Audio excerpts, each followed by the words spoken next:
Right 루멘제이입니다. 저는 영상 촬영을 하면서 메인 카메라로 아이폰을 사용하고 있습니다. 서브폰으로는 아이폰 7과 이 DJI 포켓 2를 사용하고 있는데요. 최근에 DJI 포켓 3가 출시되었다고 합니다.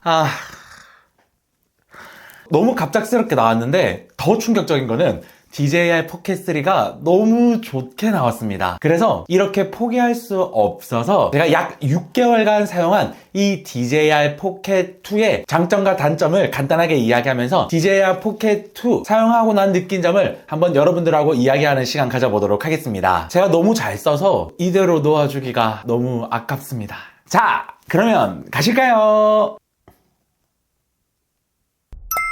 저는 이 DJI 포켓 2를 약 6개월간 사용했습니다. 약 6개월간 사용하면서 저 같은 경우에는 영상 찍는데 많이 사용하였습니다. 특히 브이로그나 이런 영상들이 아니라 제가 찍고 있는 유튜브, 즉 정보를 주기 위한 영상을 많이 찍다 보니까요, 저는 이 DJI 포켓 2를 좀 다양한 설정으로 사용하지는 않았습니다. 그렇기 때문에 제 입장에서 조금 주관적으로 느낀 점을 한번 이야기해 볼게요. 비록 3가 나왔어도 2도 지금 엄청 쓸만하거든요. 자, 그러면 제가 6개월간 사용하면서 이 DJI 포켓 2의 장점과 단점을 간단하게 한번 이야기해 보겠습니다. 첫 번째는요, 장점입니다. 장점 첫 번째는 가장 큰 겁니다. 바로 휴대성입니다. 이 DJI 포켓 2 그리고 포켓 3를 사시는 분들이 가장 생각하는 것은 무엇일까요? 바로 휴대성입니다. 제가 들고 있는 이 포켓 2도 이렇게 한 손에 다 들어갈 정도의 크기입니다. 약 117g의 무게로 상당히 또 가볍기도 하죠. 브이로그나 많은 유튜버 분들이 이 DJI 포켓 2를 진짜 사용 많이 하였어요. 그리고 여기 있는 옆에 있는 버튼을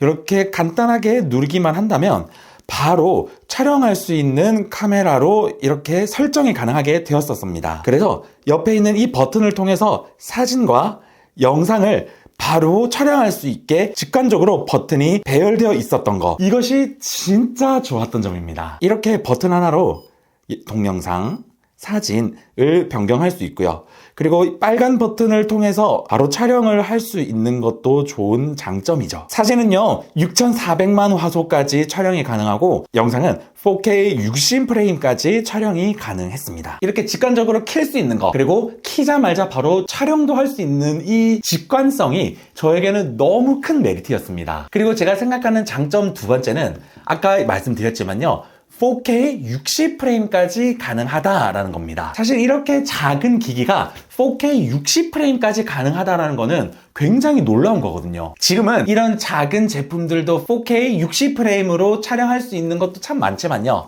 이 DJI 포켓 2가 나왔을 때는 4K 60프레임으로 촬영할 수 있다는 거가 굉장히 큰 메리트로 다가왔었습니다. 저는 사실 4K 60프레임 된다는 이야기 듣고 바로 구매했거든요. 사실 이렇게 작은 기기가 4K 60프레임? 근데 진짜 좋다라고 생각이 들었기 때문이에요. 세 번째는 넓은 화각을 지원해 주었습니다. 저는 촬영을 아이폰 14 프로 맥스로 촬영을 하고 있는데요, 아이폰 14 프로 맥스보다 더 넓은 화각을 보여주고 있어요. 그렇기 때문에 셀피뿐만이 아니라 다양하게 촬영을 할 때 일반 휴대폰보다 넓은 화각을 보여주기 때문에 촬영할 때 굉장히 저에게는 장점으로 다가왔습니다. 그리고 저 같은 1인 크리에이터에게도 셀피로 촬영할 때 넓은 화각으로 촬영해야 더 자연스럽게 촬영할 수 있거든요. 그리고 이 DJI 포켓 2에는 렌즈 어댑터를 추가를 해주어서요, 기본 렌즈보다 약 0.75배 더 넓은 화각을 지원할 수 있게 렌즈도 따로 하나 더 준다는 거, 그것이 큰 장점입니다. 네 번째입니다. 기기 안에서 거의 모든 조작이 가능하다라는 점입니다. 너무 당연하다고 생각하겠지만요, 이 LCD 화면이 터치 스크린입니다. 그렇기 때문에 옆으로, 위로, 그리고 아래로 쓸어내리면서 많은 조작이 가능합니다. 그뿐만이 아니라 버튼을 통해서 설정도 가능하고 직관적인 버튼을 통해서 확대, 축소도 할 수 있는 점, 이런 점이 저에게 있어서 큰 장점으로 다가왔습니다. 다섯 번째는요, 스마트폰과 함께 연동이 가능하다는 점입니다. DJI 포켓 2는 어플리케이션을 통해서 연결이 가능합니다. 유선으로도 가능하고요, 무선으로도 가능하기에 스마트폰 어플을 통해서 이 DJI 포켓 2를 제어할 수 있을 뿐만이 아니라요, 촬영 버전들도 설정이 가능합니다. 그래서 혼자 있을 때 저 같은 경우에는 어플을 켜고 어플로 조작을 하면서 촬영을 했던 적도 있었어요. 마지막으로 6번째 좋았던 점은 기계식 안전화가 이루어졌다라는 것입니다. 쉽게 이야기하면요, 우리가 촬영을 하면서 이렇게 흔들리는 경우들이 많습니다. 그런데 이 DJI 포켓2는 흔들리는 환경에서도 기계식 안정화로 흔들리는 것을 꽤 많이 잡아줄 수 있었다라는 것이에요. 제가 외부 촬영을 나가게 되면 이렇게 들고 있으면 어쩔 수 없이 흔들릴 수밖에 없거든요. 그런데 촬영 결과를 보게 되면 생각보다 그 흔들리는 것을 많이 잡아주더라고요. 이 점은 생각보다 저에게 또 좋은 장점으로 다가왔었습니다. 자, 그러면 장점만 있었냐? 아니요. 생각보다 또 큰 단점들도 있었습니다. 단점 첫 번째는요, 해상도 제약이 있었어요. 제가 방금 이야기했지만요, DJI 포켓2는 4K 60프레임까지 가능합니다. 그런데 특정 모드에서는 이 4K 60프레임으로 촬영할 수 없게 제약을 걸어뒀어요. 예를 들어서 240프레임, 120프레임에서는 풀 HD로만 촬영할 수 있게 제약을 걸었고요. 그리고 타임랩스에서는 4K 촬영 자체를 아예 못하게 막았더라고요. 이 부분은 진짜 아쉬운 부분입니다. 타임랩스 촬영도 생각보다 많이 하는데요, 이게 4K와 풀 HD의 그 제약을 뒀다라는 거, 이거는 조금 큰 단점이죠. 이뿐만이 아니라 제가 4K 60프레임 촬영을 하고 싶어서 이 기계를 샀는데 생각보다 4K 60프레임을 촬영하면서 발열 현상이 굉장히 많았습니다. DJI 포켓2를 구매한 모든 사람들이 경험했을 겁니다. 4K 60프레임으로 안정적으로 촬영이 가능하냐?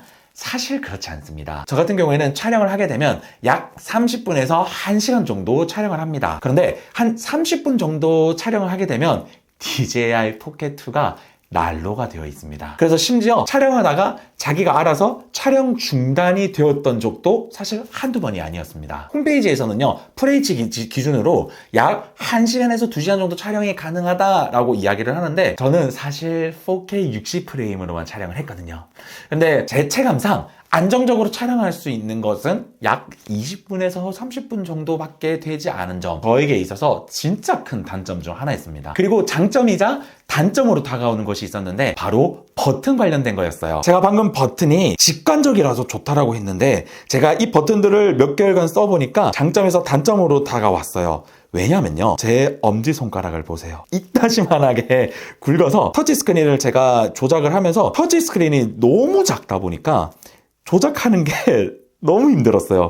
이 조작하는 게 진짜 쉽지 않았어요. 이것뿐만이 아니라 버튼들도 사실 생각보다 작다 보니까 누르는 것을 찾다가 삐끗해서 다른 버튼을 눌렀던 게 사실 한두 번이 아니었습니다. 이번에 나온 DJI 포켓3는 화면이 좀 더 커졌기에 이런 단점이 사라지겠죠? 그리고 촬영하면서 단점도 있었습니다. 바로 액티브 트래킹에 대한 문제예요. 액티브 트래킹이 뭐냐면요, 우리가 이렇게 잡았을 때 여기 지금 네모 화면이 보이나요? 카메라가 제 얼굴을 인식하고 잡는 겁니다. 근데 DJI 포켓2는요, 더블 클릭하게 되면 페이스 트래커가 켜지면서 제 얼굴을 따라 카메라가 움직이게 됩니다.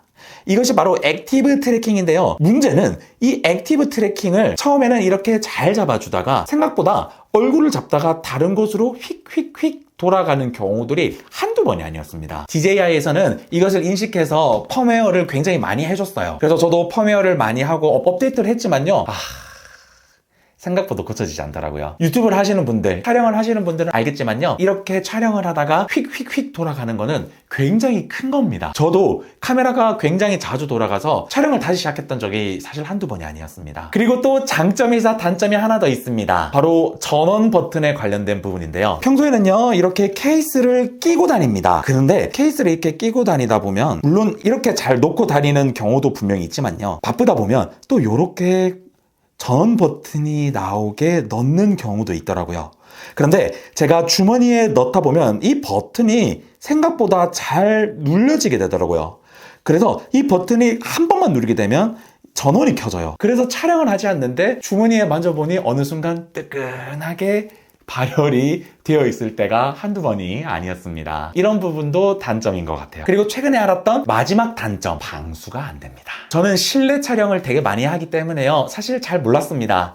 근데 최근에 외부 촬영을 조금씩 하다가 알게 된 점인데 DJI 포켓2는 방수가 되지 않는다라고 합니다. 외부에서 많이 촬영하신 분들, 특히 브이로그를 찍으시는 분들에게 있어서는 굉장히 쥐약입니다. 이런 부분도 저에게 있어서 단점으로 다가왔습니다. 여기까지 간단하게 제가 6개월간 사용하면서 DJI 포켓2를 사용한 장점과 단점을 이야기해 보았는데요. 그러면 DJI 포켓2가 괜찮았냐, 괜찮지 않았냐 라고 저에게 묻는다면요. 굉장히 강추합니다. 진짜 잘 썼어요.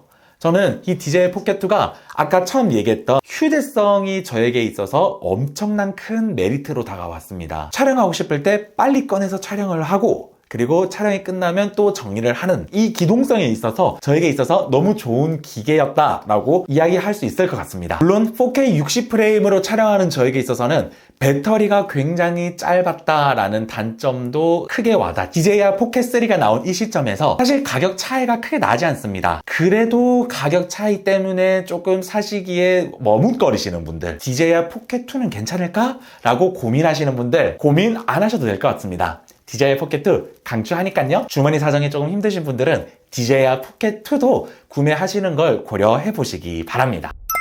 오늘 영상은 여기까지입니다. 영상이 도움되셨다고 한다면요. 구독과 좋아요, 알람 설정까지 하셔서 루멘제이의 큰 힘이 되어 주셨으면 좋겠습니다. 여러분들의 구독과 좋아요, 또 영상의 관심은 루멘제이의 큰 힘이 되니까요. 구독과 좋아요 부탁드리겠습니다. 그러면 다음 영상에서 여러분들과 함께 하도록 하겠습니다.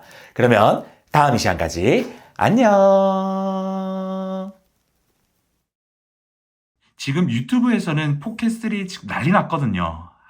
근데 너무 많이 올려가지고 제가 한 타이밍을 놓쳤는데 DJI 포켓3도 루멘제이와 함께 해주세요.